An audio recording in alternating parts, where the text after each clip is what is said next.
My name is Rebecca Tiessen, and I'm a professor in the School of International Development and Global Studies at the University of Ottawa. And I have two research areas. I look at gender, security, and development, and also global citizenship.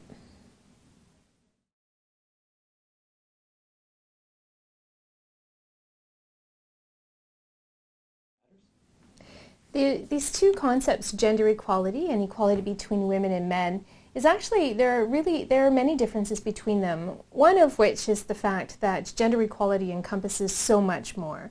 So quite simply, it also encompasses girls and boys, but also people who don't identify as men or women.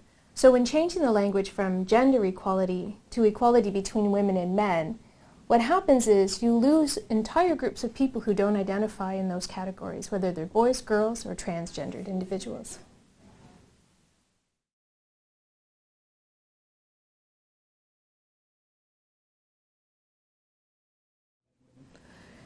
So in changing the discourse, a few things happened that caused problems on a number of levels.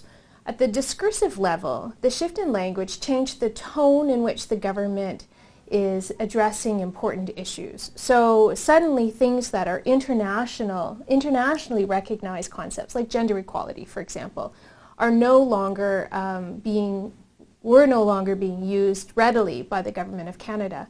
Other terms also that were internationally accepted terminology no longer being used. So discursively, in terms of Canada and how it situates itself in the international context, the language of equality between women and men was a fundamental shift from where the international community has been and is going.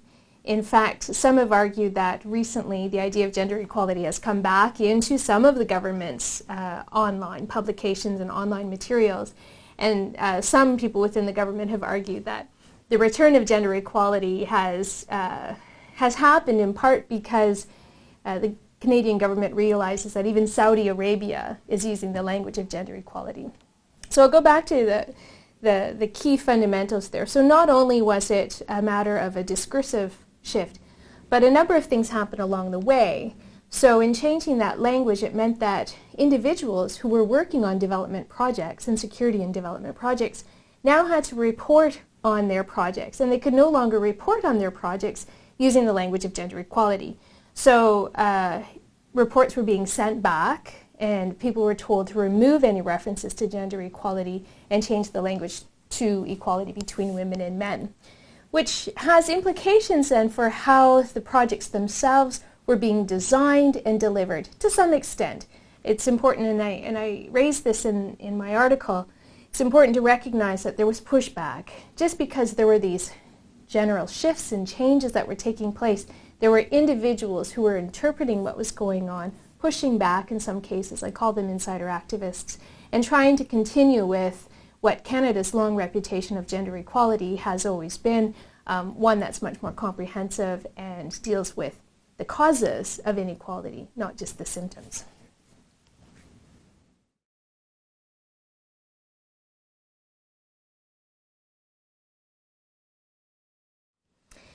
So insider activists play a really important role because they're the ones who are connecting with local communities, they're the ones who are overseeing projects, they're the ones who are responding to recipient countries when the recipient countries ask them about things like how to do gender equality programming well, or how to mainstream gender issues in development and security type projects. So they can play a really active role in shaping projects on the ground. They can also play a role in pushing back, too, in terms of if there are ministerial directives to change language or to not address particular issues or to focus on certain things. There is some ability, some capacity for those insider activists to push back through different channels within government to try and make the minister aware, for example, of the importance of gender equality.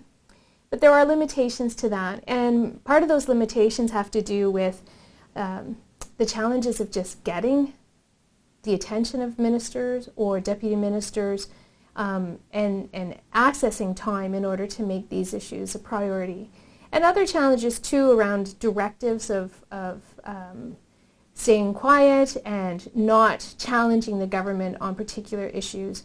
And I know that many of the people that I was able to interview, a small sample of people that I interviewed for this work, my co-author and I, a number of the people talked about the challenges of actually speaking openly about gender equality to us as researchers, people who were guaranteeing anonymity.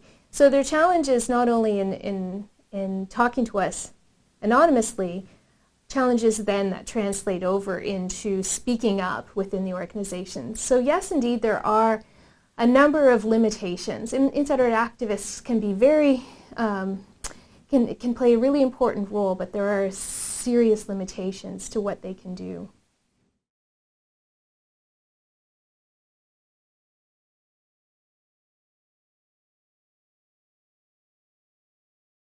I think in using the argument that the general Canadian population is unable to understand gender equality and therefore we have to employ a different language, I think does underestimate the capacity of Canadians to think about the complexity of the world that we live in.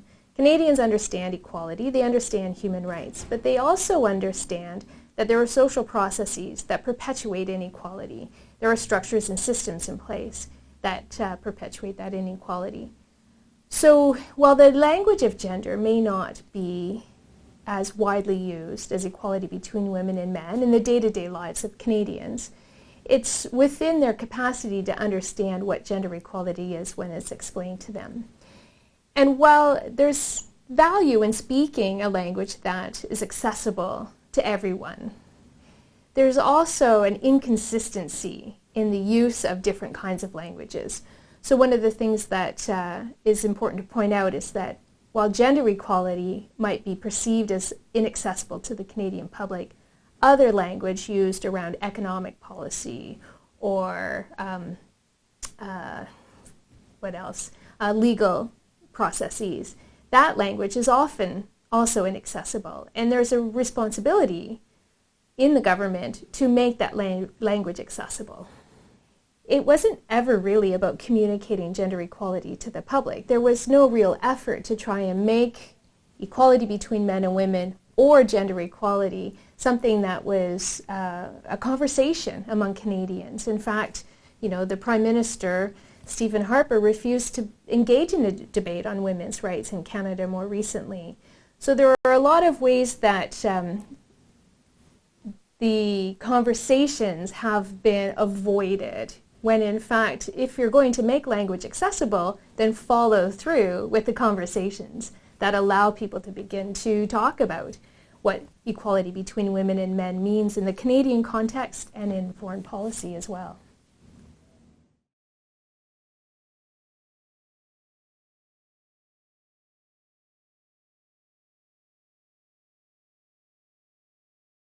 So after, I guess, 15 years, since 2000 to 2015, we've had some time to think about how we can deal with gender equality through two of those goals. One was goal number 3 on gender equality and empowering women, and the other was on maternal health. So we had the opportunity to really demonstrate a strength, an international strength, around the promotion of gender equality. And we really have dropped the ball, I think, on that particular MDG number 3, focusing more on number 5, which is more around the idea of maternal health, and not even doing that very well. So Canada, while previously a leader in promoting gender equality, has really focused more on MDG 5 instead of 3. As we transition into the Sustainable Development Goals, and it's unclear what those, they're starting to shape up, there are 17 of them, and gender remains a commitment in all of those, as a cross-cutting theme in all of those commitments. It's really important that Canada continue to think about not just equitable number of women or girls and boys in school. So that's useful, that's a starting point. But to start to challenge why it is that there are fewer girls going to school, or why are girls dropping out of school? What are the social processes? What are the things that are happening in the day-to-day lives of these girls that are preventing them from getting an education?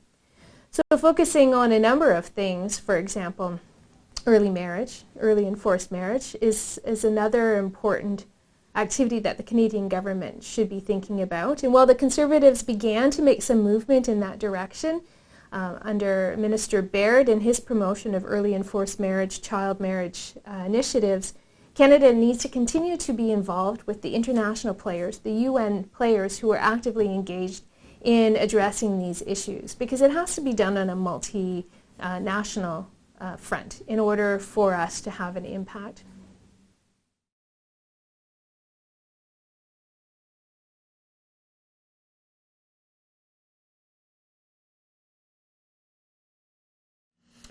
So Canada has the potential to contribute new insights to the issues that contribute to gender inequality.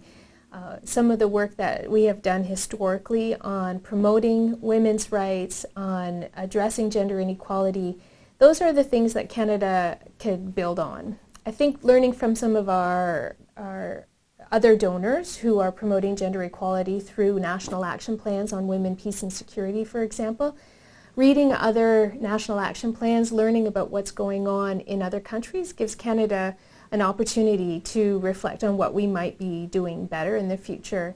And there are a lot of reasons to think that Canada could do better in the promotion of gender equality.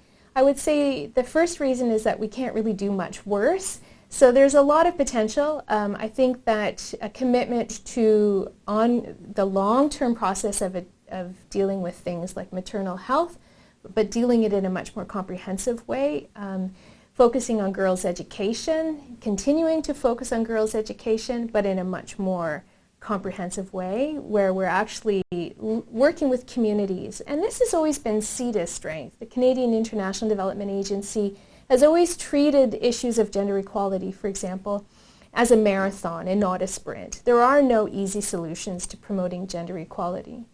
So if we can continue to invest in communities and build their local capacity to understand what are the causes of gender inequality in their own communities, those are the avenues that will take Canada back into a leading position, or perhaps into a leading position in the first place.